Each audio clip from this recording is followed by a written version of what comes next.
right. Good evening. I'm Grace, and then that's Joseph and Navita.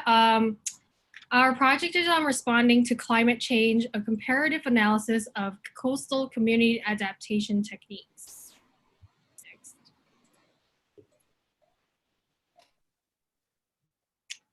So here's our agenda. We're going to start off our presentation with a little bit about climate change and how it has impacted coastal communities, and we'll move on to adaptation strategies that includes natural mitigation, raising cities, and managed retreat. And we'll have a couple of case studies that pretty much these cities utilize these strategies to mitigate the issues that they have with climate change. We'll have a little bit of policy recommendations and a wrap up of what we think about these three strategies and questions. Next. Okay, so first when we're talking about things like sea level rise, storm surge, and coastal communities, we need to talk about climate change and human actions and their implications on these natural systems and environments. So with the increased atmospheric carbon dioxide concentrations, global average temperature has been increasing. This increasing temperature has caused sea ice melting and thermal expansion, which is rapidly increasing the rate of sea level rise, which is posing extreme vulnerabilities to coastal communities. This creates things like land erosion, infrastructural damage, human health issues, displacement, just to name a few. The Intergovernmental Panel on Climate Change has also produced many reports on extreme weather events and disasters, and this is a direct quote, they've stated that a changing climate leads to changes in the frequency, intensity, spatial extent, duration, and timing of extreme weather and climate events, and can result in unprecedented extreme weather and climate events. So not only is the sea level rise and the impacts that sea level rise is bringing, creating vulnerability and risk to infrastructure and human life, but it's also creating more risk for greater exposure to these storm surges. And when we talk about specifically New York and the US Atlantic coast, it's one of the most vulnerable areas to these impacts because of its large population density, low-lying land on the coastlines, and its economic importance. And just to put a number on it, in 2012, Hurricane Sandy hit New York City and flooded roughly 17% of the city's land, claimed 44 lives, and created $19 billion in citywide damages and lost economic activity. So we really just wanted to show that climate change is creating these vulnerabilities, specifically for coastal communities, and it has a wide-ranging effect that is impacting many different processes, such as natural, economic, and social sectors. So with that being said, I'm going to pass it along to Navita, and she's going to go into our first adaptation strategy, which is natural mitigation. Thanks, Joe. So natural mitigation is a method of natural resiliency already built into the Earth's geography. That includes a wide variety of ecosystems, but specifically for our purposes today, we are going to focus on two different kinds, which is the oyster reefs and the estuarine coastlines. All of the coastal ecosystems, including so many I didn't mention, provide an array of ecosystem services, including and definitely not limited to carbon sequestration, coastal armoring, erosion control, and wave attenuation. All of that to say, they provide coastal communities with storm protection. Multiple methods of natural mitigation and remediation methods have been explored but North Carolina's most popular method seems to be marshlands restoration and construction and coastal hardening, aka bulkhead construction. A marshland is a natural land that can be found around the coast. They typically have plants that are adapted to swampy environments, meaning they can live in both high and low salinity waters and are very resilient. The whole ecosystem acts like a buffer zone during coastal shock and storms. Bulkheads are the construction of straight wall on the coast, creating a man-made barrier between the beach and the coastal properties. If you take a look on the right side, that is what a bulkhead looks like, and that's a bulkhead that was made in North Carolina. According to NOAA, shoreline hardening decreases the biodiversity of this ecosystem, and because of that, decreasing their productivity. Shoreline hardening also creates ecotones, a breakage between an ecosystem where there shouldn't and wouldn't otherwise be a divide. This is detrimental to both plant and animal populations. It is interesting to note that in North Carolina, it is less difficult to obtain a permit to build bulkheads, the more ecologically negative option.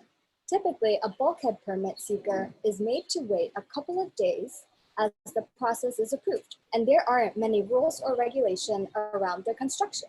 On the other hand, getting approval for the construction of a marsh takes a lot longer, and that's up to a month in wait time for approval due to the more difficult process of getting a permit, many more rules and regulations surrounding it, as well as outside approval that's needed. Unsurprisingly, the easier method, the bulkhead construction, is the most popular method in North Carolina. So much so that over 50% of restored coastlines in North Carolina is bulkheads. Another way to naturally mitigate is oyster reef restoration in coastal communities. Usually this is done in intertidal zones, that is the waterland between the coast and the ocean that experiences a tide. Back in the day, our region had a thriving oyster economy. Then there was a severe decline in oyster populations due to, you guessed it, over-oystering. The presence of oyster reefs increases biodiversity and abundance, decreases shoreline erosion, aids in wave attenuation, and has a socioeconomic benefit for the coastal community. When oyster habitats are engineered and implemented in where they should be, there is a very quick oyster utilization of the constructed beds that mimics the level of productivity and ecosystem of naturally occurring oyster reefs. The restoration cost of oyster reef is estimated by the Army Corps of Engineers to be between $5 and $15 per cubic yard in the New York, New Jersey harbor. Currently, New Jersey has so many oyster reef restoration projects that are both state and federally funded. In partnership with the American Littoral Society, New Jersey has been working on restoring 6 of its worst hit beaches during Hurricane Sandy and on increasing community resiliency.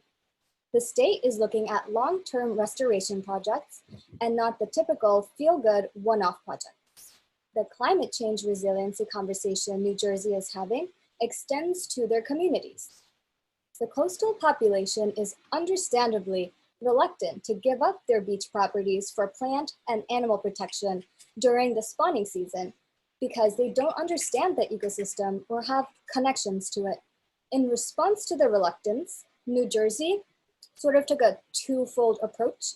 They went ahead and put a horseshoe crabbing ban in place, and as a direct result of the horseshoe crabbing ban, the population of the red knot, a migratory bird that feeds on them, in New Jersey has stabilized. That is not to be confused with their population being abundant again. It's just that their numbers are better now than they were. New Jersey took the negative response of the coastal population to heart, and in partnership with the American Littoral Society, has been hosting population engagement days such as Veterans Day on the beach and shell abrasions. This has allowed the population to engage with their coast, and for them to develop a relationship with the land and animals that inhabit it, and to learn more about the space they live in, so they want to protect it. The natural coastal habitat of New York State is a mix of different types of estuarine environments, including freshwater and salt marshes. The environment is very similar to that of the case studies we just talked about, New Jersey and North Carolina.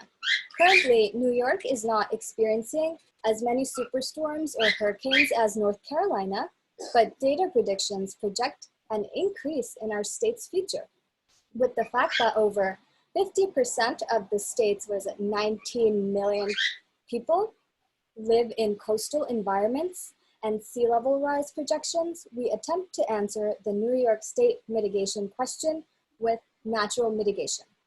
Answering such a large question is really hard. Obviously, the correct path to go down when thinking of solutions to this problem is a combination of natural mitigation construction and community engagement. New York is a state that is aware of its vulnerability, and Governor Cuomo has passed legislation like the hydrofluorocarbon standards and reporting, climate smart community projects, and projected sea level rise in hopes to aid the resiliency of the state. These initiatives and legislatures aren't that great despite their names. They don't have a lot of community engagement built into them. They take into consideration the population, energy, and the natural ecosystems are interconnected, which makes them nexus aware, but not completely nexus compliant. Utilizing the knowledge North Carolina has gathered throughout their implementation process and the civilian engagement of New Jersey, New York can further develop their own program to strengthen its shorelines. And now we're going to hear a little bit about what happens when a city raises itself. Great, thanks, Amita. So yes, the strategy that I'll be going through is raising cities. And as you can see in these two pictures, the picture on the left, you can see that the building itself has been elevated. That is one of the method used for raising cities. And another one is actually literally elevating streets. And as you can see, the property line and the street level has completely changed. The street level is much higher than the property. Next. So the city that I'll be focusing on is Miami Beach, which is well known for its real estate industry, its Art Deco, and basically a place probably all of us want to be at right now on vacation. And this city is actually around 4 feet above sea level. The island is actually made of porous limestone, which allow for groundwater to seep through.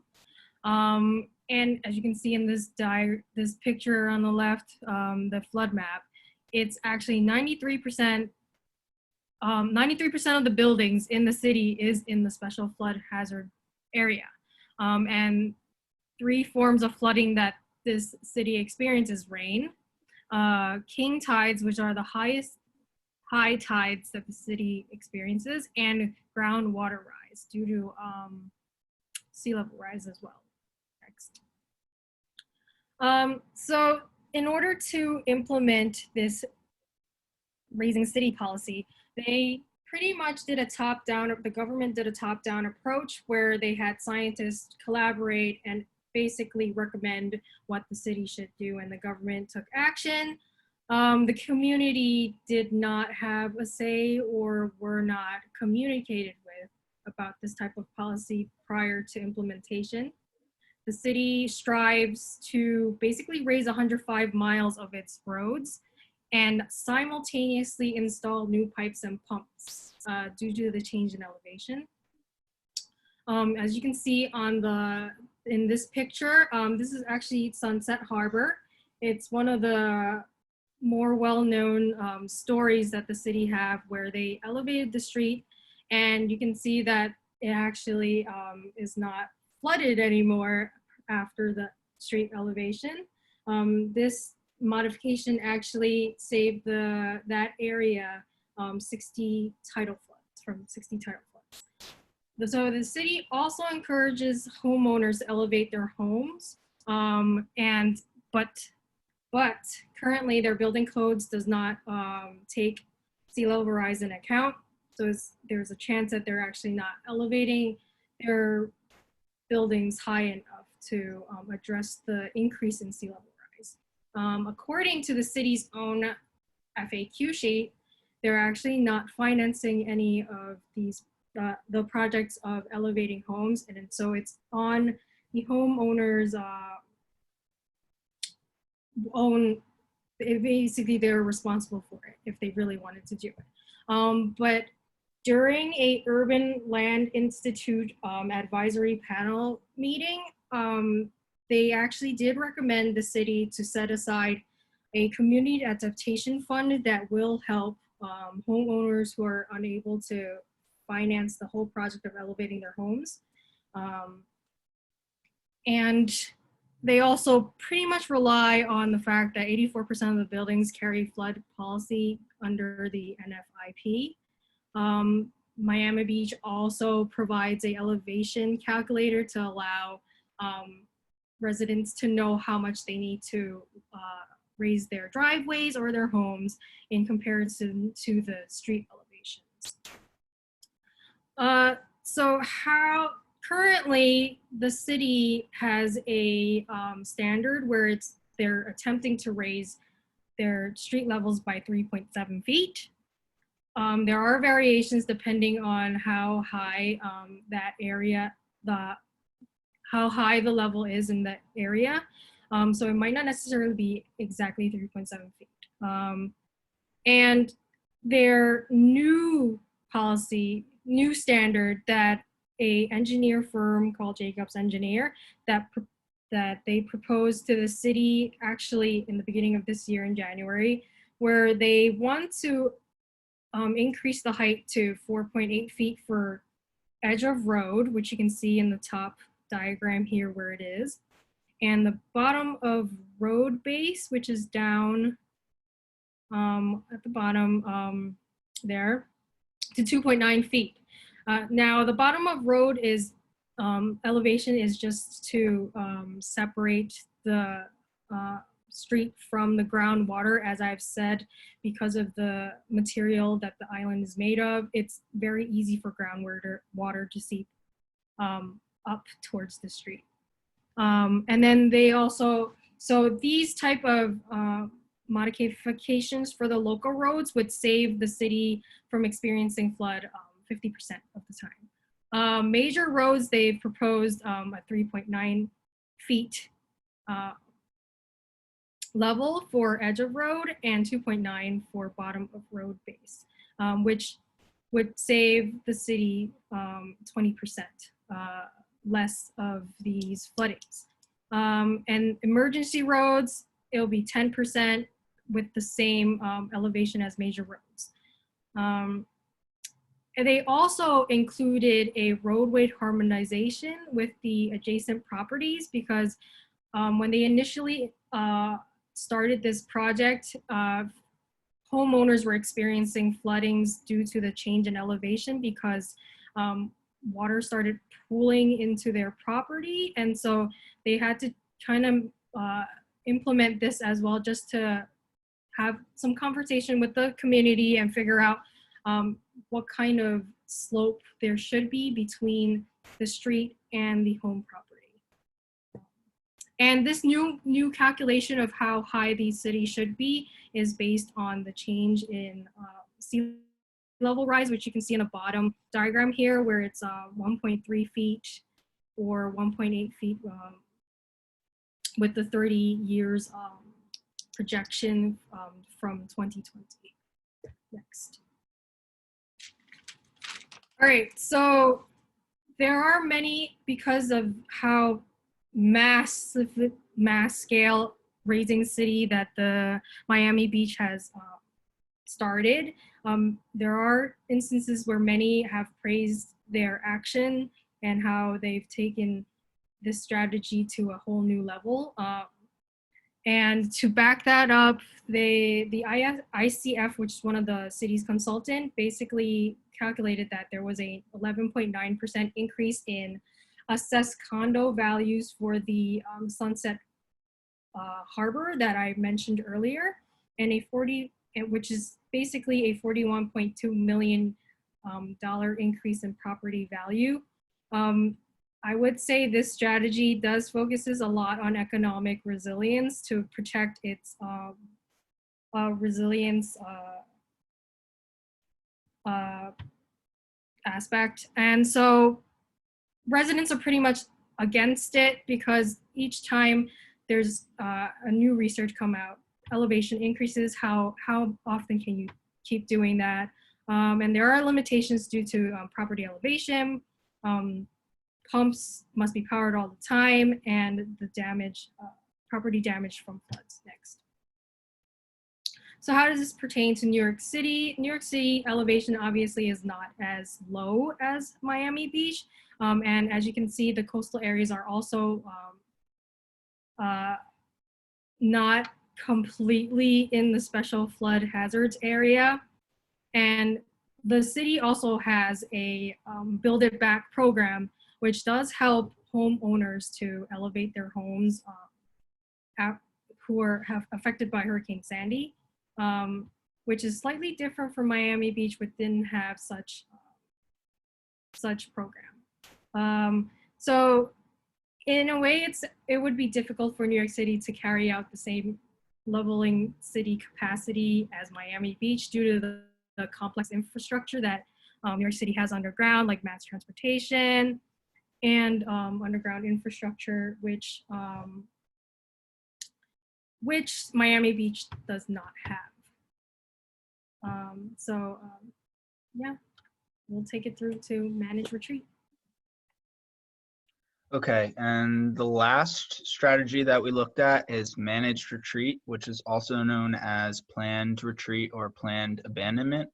And essentially, it is the process of moving on numerous scales, either it be an individual, a specific standing infrastructure, or a community out of these high risk, highly vulnerable coastal areas that are experiencing high levels of flood, impacts from storm surge and sea level rise. And a lot of that has to do with the land subsiding and eroding and not being suitable for the infrastructure to lie in those areas. And this is seen as a long-term climate adaptive policy or strategy because once you move whatever, either the individual or the structure away from the coastline, you're essentially relocating them to a new location. So they're no longer going to ever come back because obviously the risk is too great. This strategy is usually paired with two different types of sub-strategies. So once managed retreat occurs, they usually demolish the infrastructure, and the land will then be restored for natural mitigation strategies such as Navita talked about, or they will build a new structure there that is seen as climate resilient. So kind of usually those properties are stilted, or they build some sort of defense mechanism in those areas. So kind of like what Grace was talking about. This strategy is seen as comparatively cost-effective, especially to its counterpart, which is large-scale coastal defense protection developments. Obviously, it's a lot less invasive, and usually it has a high upfront cost because you have to relocate the individuals and sometimes the structures. But in the long term, it minimizes those reactionary costs from destruction or things like that. This usually takes not usually, this always takes high community engagement through the policy making process and then the actual relocation process, because there's generally large amounts of social pushback due to the fact that people don't want to either accept the high vulnerabilities and risks that are associated with residing in these coastal areas, or that their social ties to the specific community or neighborhood is so great. So kind of like how we saw in that case study with Louisiana down on the bayou. And then there's differing scales to this implementation, like I said. So it can be on an individual scale to a full neighborhood to a full community. And now I'm going to go into two different case studies to talk about that. So first, I looked at Newtok, and Newtok is a Alaskan community, city, I guess you could call it.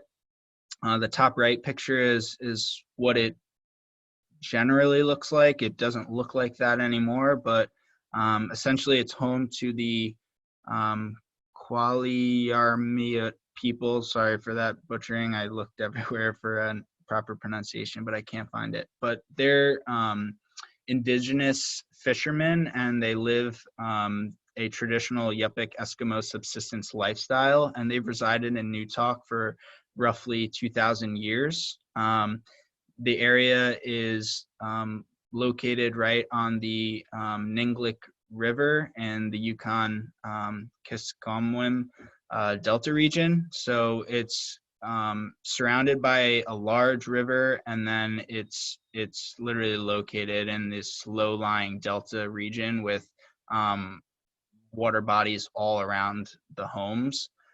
So it poses for a very interesting case study, and essentially their biggest problem is that the land is eroding at such high rates.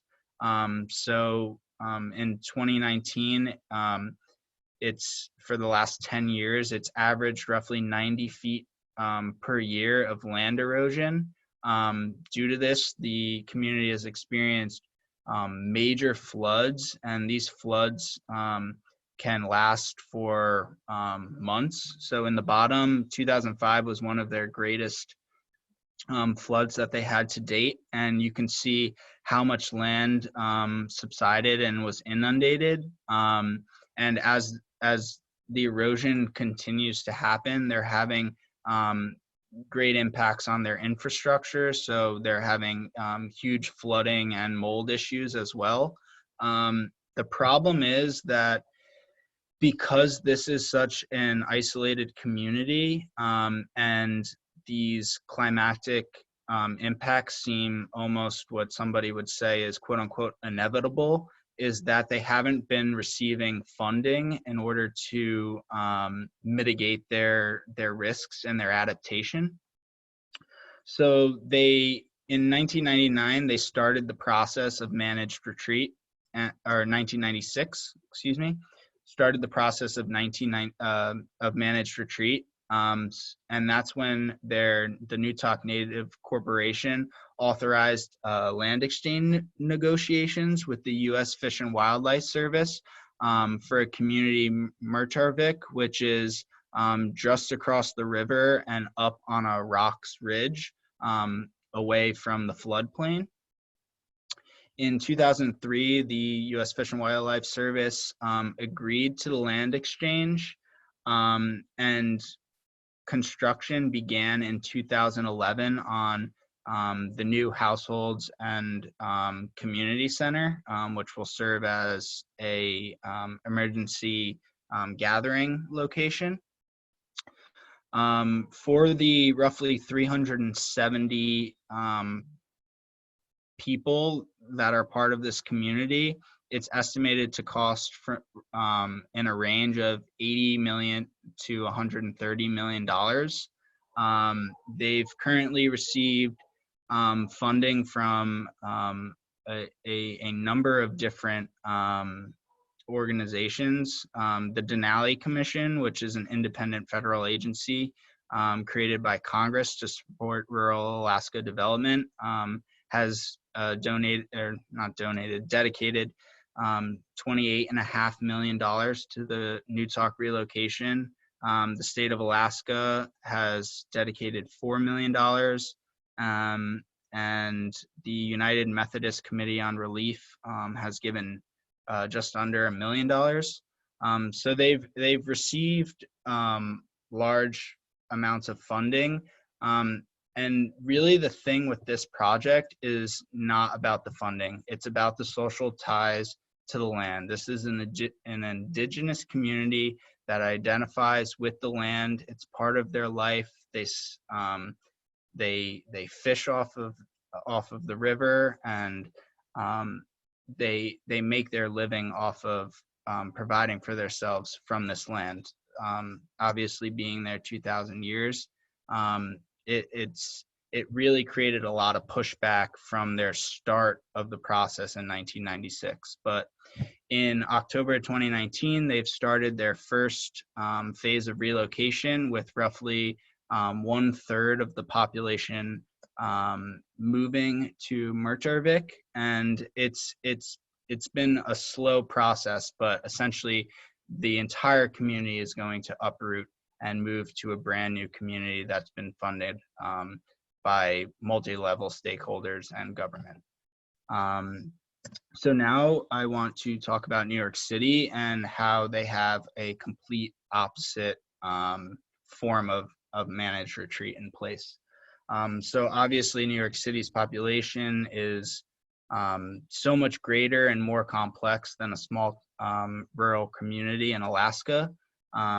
So in 2013, the New York City Housing Recovery Program implemented the Build It Back Acquisition and Buyout Program, which essentially purchases eligible properties that were damaged by Hurricane Sandy and offers options for relocation of households that were occupied by these Sandy damaged properties. And the threshold for this is that your property has to be damaged greater than 50%.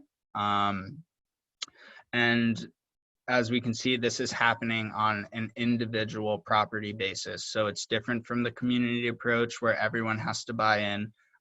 This is specifically the homes that are damaged greater than 50%, lying in those high-risk flood zones and storm surge areas, and it's not required at the moment.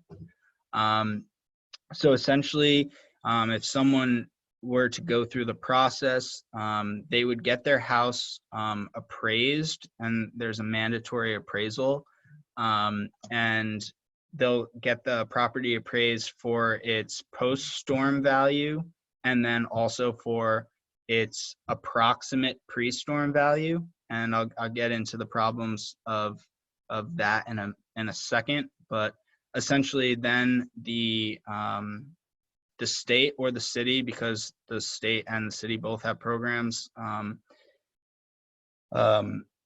the property will be acquired by NYC Build It Back, and they're owned and managed by the Project Rebuild Incorporated, which is a nonprofit entity established to support the Build It Back acquisition, relocation, and buyout program.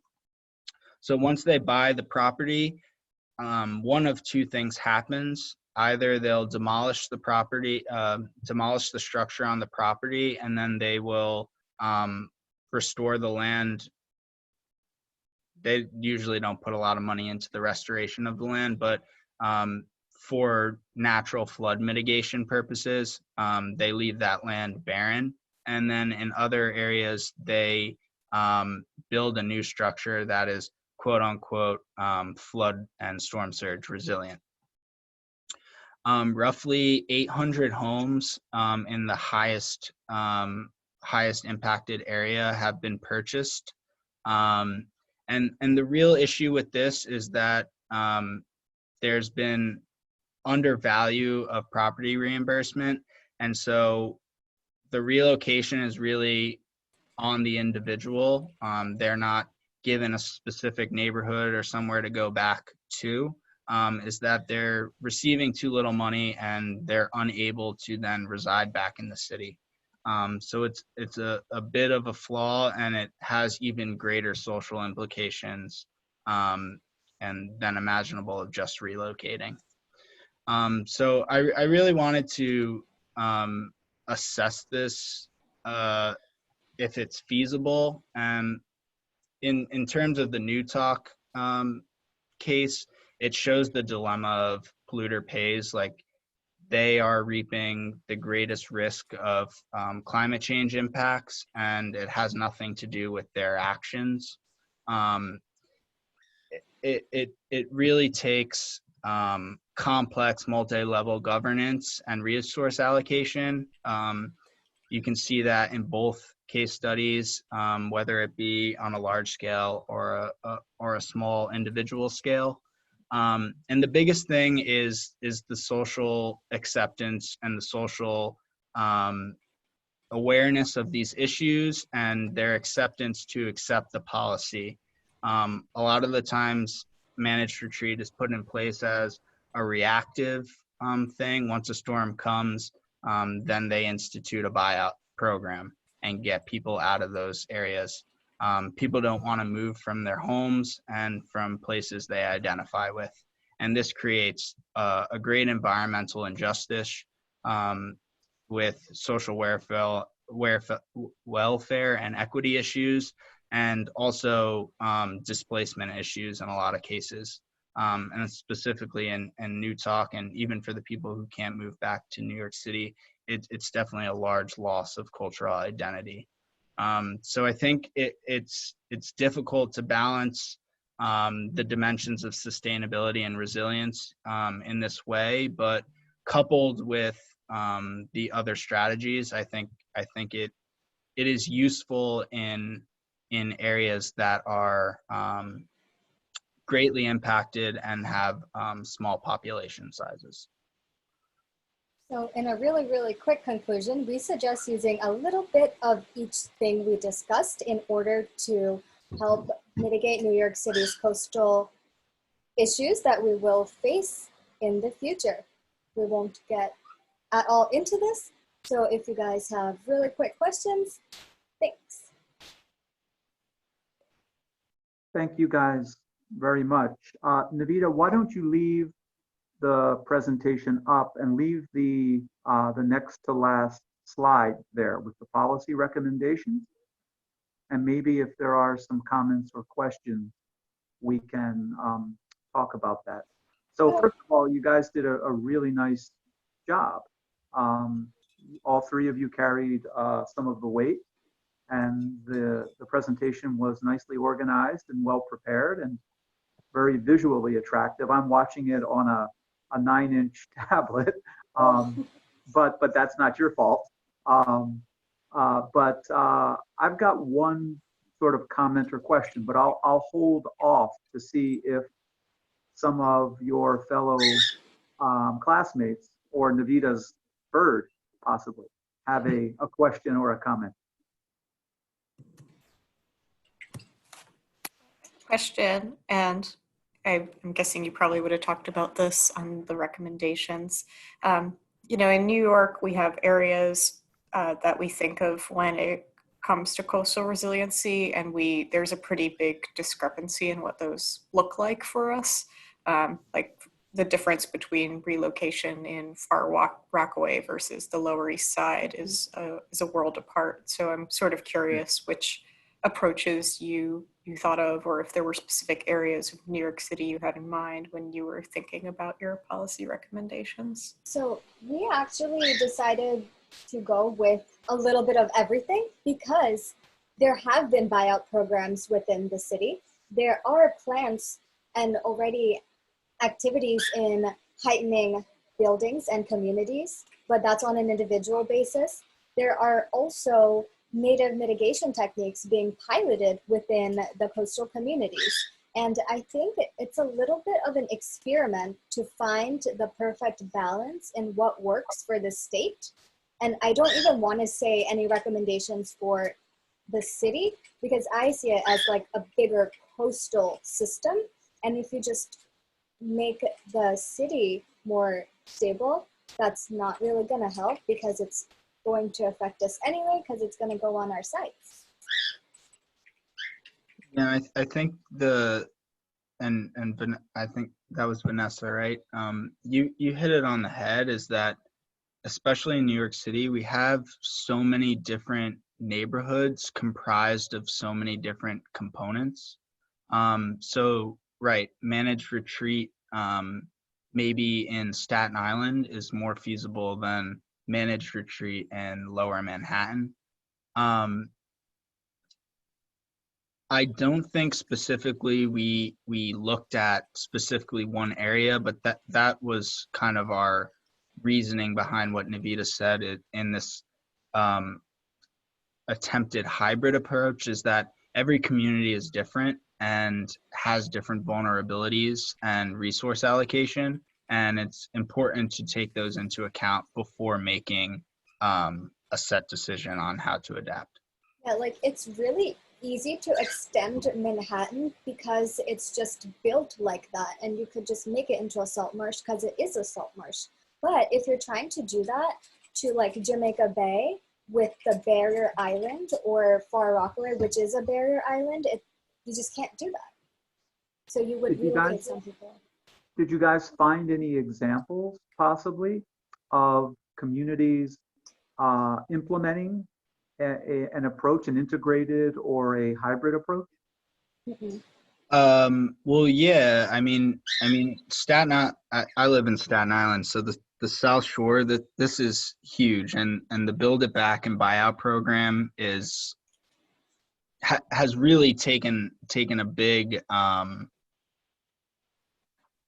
stab at addressing the adaptation necessary to protect that southern shore of Staten Island. You know, they have bought back many homes, and I think the number is close to 500 just in that lower Staten Island area, maybe. But the problem is that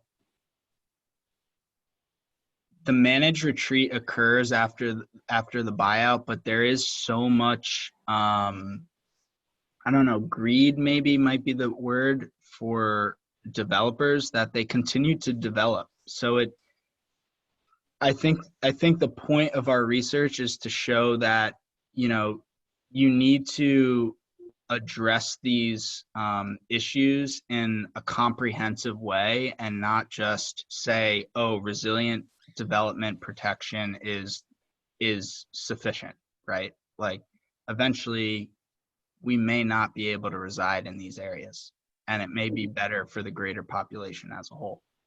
So you're getting at something that we discussed a couple weeks ago with Raul Lejano, the need to have policy that is amenable or that takes into account the local context, right? Right. You can't have a one size fits all type of approach to policy.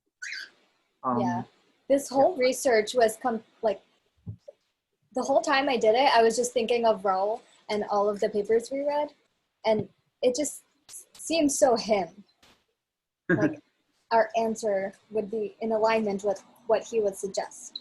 Yeah, well, some of the work that he's done that he didn't discuss with us focuses on preparedness and resilience towards natural disasters, right? To tropical storms and in coastal communities. So actually, I think you're right, Navita.